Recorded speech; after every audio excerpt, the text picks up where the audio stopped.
السلام عليكم ورحمة الله وبركاته. ازيكم يا حلوين؟ عاملين ايه؟ يا رب دايما تكونوا بخير. قبل ما نبدأ الفيديو كده دوسوا لايك واشتركوا في القناة لسه مشتركتوش وفعلوا الجرس عشان يوصلكوا كل جديد. طبعا كالعادة انا مكنتش هصور، والله اللي انا صورت ان السما كان شكلها حلو اوي كان شكلها كان عاجبني جدا، جميلة، مع ان الوقت كان بدري بس تحسي كان متأخر كده.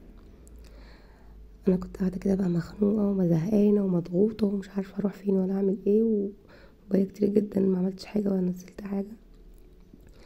واحد كده بيمر في اوقات مش بيكون مش قادر يفهم اصلا هو في ايه بيحصل، ولا المفروض ان تعملي ايه.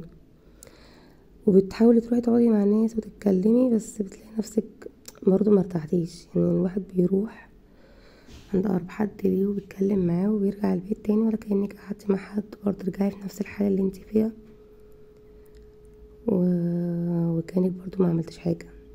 تضحكي وتهزري وتخرجي وكل حاجة، بس برضو اللي فينا يعني مش بيتنسي. مع ان انا بقى شخصيا انا مش عارفه انا اصلا في ايه بالظبط، بس قاعده بقى في الشغل لقيت نفسي انا خلاص بقى مضغوطه ومخنوقه بطريقه مش عارفه اوصفها لحد. قلت الحل الوحيد ان انا ايه، الواحد لما بيكون زعلان بيروح لاقرب حد ليه، وانا رحت اقرب حد ليا وبرضو ما ارتحتش، ما فكتش. فكرت ان انا اروح ازور بابا في المقابر، لان هو برضو يعني غالي قوي يعني على قلبي. ودي كانت اول مره اروح لوحدي، اول مره من ساعه ما هو توفى. خلاص كل شهرين يبقى 17 سنه اروح لوحدي، ويمكن المرات اللي انا روحتها يتعدوا على الايد. طبعا احنا عارفين الدنيا يعني بنتشغل ونتسحل مع عيالنا وشغلنا والبيت والكلام ده كله يعني. بس طبعا هو مش منسي، واكيد كل حد عنده حد غالي عليه متوفي مش بيكون ناسيه.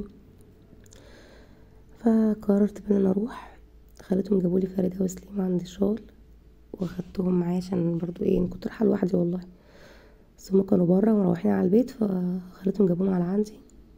خدتهم معايا، قلت ما اتنكدش لوحدي، هم برضو معايا في كل حاجه، في الحلو بس يكونوا معايا. فخدتهم بقى ورحت، وحبيت اوريكم سحنتي. شايفين عيني منفخه وبايظه ما بنامش، والله ما بنام خالص. اخر 48 ساعه دول انا صحيهم ما نمتش فيهم يمكن غير نص ساعه، وبقيت الاسبوع ال4 ايام دول كل ليله بنام فيها ساعتين كده بالظبط، واصحى. يعني انا بنام من 5 ل7، 5 الفجر كده ل7 الصبح، واقوم اشوف بقى شغلي وامشي وخلاص. فكنت خلاص بقى معرفش بقى نفسيا ولا ايه، غباء ده ولا ايه، مش عارفه. فاخدتهم بقى وقلنا ايه، اخدهم معايا. وكان سليم كنا في جراند مول، كان بيعيط عايز سيف كده بلاستيك لعبه، وانا مرضتش اجيبهوله عشان قعد يزن عصبني، فما رضيتش، صممت بقى فما جبتهولوش. فقلت هاخده واروح اجيبهوله. احنا بقى المقابر بتاعتنا في السيده نفيسه، فطبعا طبيعي هنعدي من عند القلعه. كان بقالي كتير جدا ما شفتهاش. كنت على طول لما اجي اروح عند ستي كانت ساكنه في القلعه، قدامها الناحيه التانية. يعني هي بصي في وشها اهي، انزلي بقى على الشمال كده، كان قدامها على طول، كنت على طول بشوفها بقى. هنا بقى كنت ايه، اول السيدة نفيسة، اول مقابر السيدة نفيسة. خلاص بقى قربنا نوصل، ودقات قلبي عمالة تسرع اكتر ما هي اصلا كانت سريعة. يعني كنت خايفة يقف قلبي، يقف من كتر ما انا مش عارفة انا في ايه. هنا الحمد لله كنا وصلنا، بس كنت واخدة، كنت طالبة اوبر، ما كنتش قادرة بقى اتمرمط في المواصلات، كنتش قادرة يعني اتحرك اصلا خطوتين زيادة. والدخلة بتاعت المقابر كانت طويلة، الشارع ده طويل جدا جدا، وانا مش عايزة اوصل بسرعة، والشارع مش عايز يخلص، والراجل دوت اصلا ماشي قدامي، والشارع صغير، كنت حاسة ان هو سادد قدامي، مش عارفة اصلا اخرة الشارع ايه. مشينا كتير جدا، انا والله كنت بوقف كده الراديو شوية وفتحة تاني.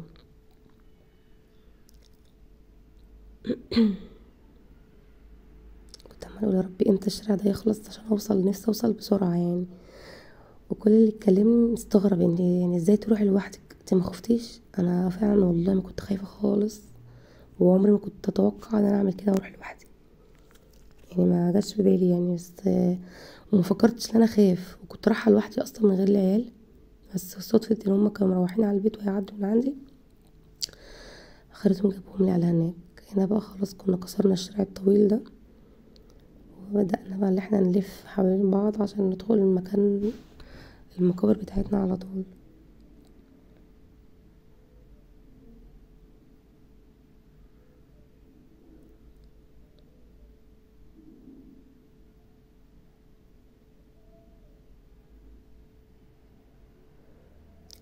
انا بس الحاجة الوحيدة اللي كنت خايفة مش منها عليها العيال الصراحة.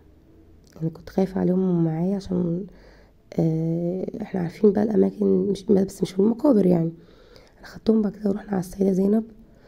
هي الدنيا طبعا مش زحمة زي زمان، الدنيا من غلوها مبقاش حد بينزل وحد بيشتري حاجة.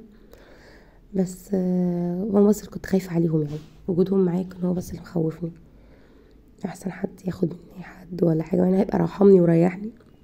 هنا بقى بصوا انا كنت ماشية كده، كنت انا عارفة ان بدخل من الدخلة دي بدخل يمين، بس ما طلع يمين بقى دوت. الواسعة اللي قدامي في اليمين دي كانت فاضية، فطلع بقى اليمين اللي بعديه هو المفتوح اللي بيدخلنا على هناك. انا كنت بسأل بقى الراجل دوت، لاني تايهة عمالة ادور كده، فقام سألني انت عايزة ايه، فقلت له، فقال لي ادخلي بقى من الناحية اللي هناك دي. ندخل بقى هناك، طبعا محدش بيروح، فالدنيا المربع اللي احنا فيه دوت متبهدل متبهدل، محدش اصلا بيحط ايده فيه. والله كان نفسي اكنسه. قلت للراجل هات لي شويه ميه لان ارش كده، قال لي المطره من ساعه ما كانت منطره اخر مره شايفين الميه دي كلها، ده ما حدش روشش. قال لي المطره من مطرت اخر مره. بصي فريده بتشاور عشان هي عارفه، كانت جت معانا قبل كده في زياره وعارفه المكان. بصوا هتشاور تاني، عارفه ان هو هنا. اتبسطت ان هي لسه فاكره يعني. فمرضيتش ان اخليها ارش ميه، قال الميه مبهدله، المطره مبهدله الدنيا يعني، بتنشف عندنا بصعوبه. فسكت. ان هما دخلنا بقى قرينا الفاتحه، وكنت تعبانه تعبانه جدا جدا يعني. مش قادره اوصف لكم والله العظيم الحاله اللي الواحد بيبقى فيها، مع ان بصوا عدى قد ايه يعني، 17 سنه خلاص هيتم اهو. بس الحزن والوجع القلب يعني ما بيتغيرش، هو لما الواحد مهما بيتشغل مهما بينسى، بس مش بينسى يعني، هو بينسى ان هو يروح، لكن هو على طول فاكر. كان معانا شويه ميه بقى كده، قلت لهم اسقوها بس كده عشان تفضل حيه شويه الصباره دي. وبعدها بشويه الراجل بقى جه لوحده بيسترزق يعني، لقيته جاي وجايب جردل يعني كده، قام دلقه في الارض.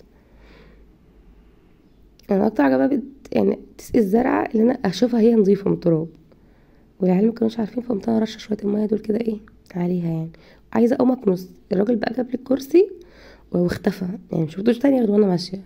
والله كنت فعلا هاخد منه مقشه واكنس حواليها كده.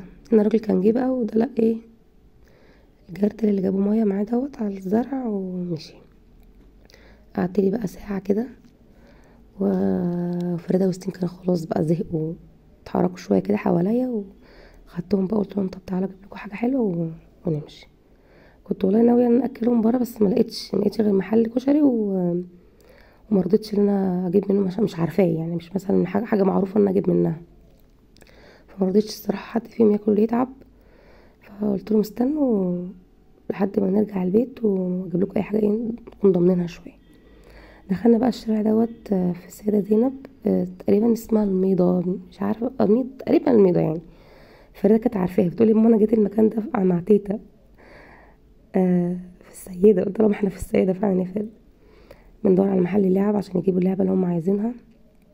كانت هي عايزه لعبه وهو عايز لعبه، هي مش عارفه هي عايزه ايه، هي اصلا ما بتحبش اللعب يعني، مش ما بتحبهمش، بتحبهم بس مش اللي هي ايه، مش زي سليم بيبقى عايزه على حاجه معينه، هي بتفضل مش عارفه هي عايزه ايه. فانا هقول لكم في الاخر هي جابت ايه اللي انا قلت لها جيبيه في الاخر، وانا عارفه لو هو ده اللي هيرضيها يعني. هنا كانت بتقول لي يا لؤى لو انت سامعاني عايزه اجيب حاجه الليله من حاجات البيبيهات دي. قلت لها الليله هجيب لها طقم معايا كده. خلصنا بقى الشارع بتاع المينا دوت، ودخلنا بقى على المحل بتاع الالعاب. طلعنا بقى على السيده بقى من بره الرئيسي قدام المسجد على طول.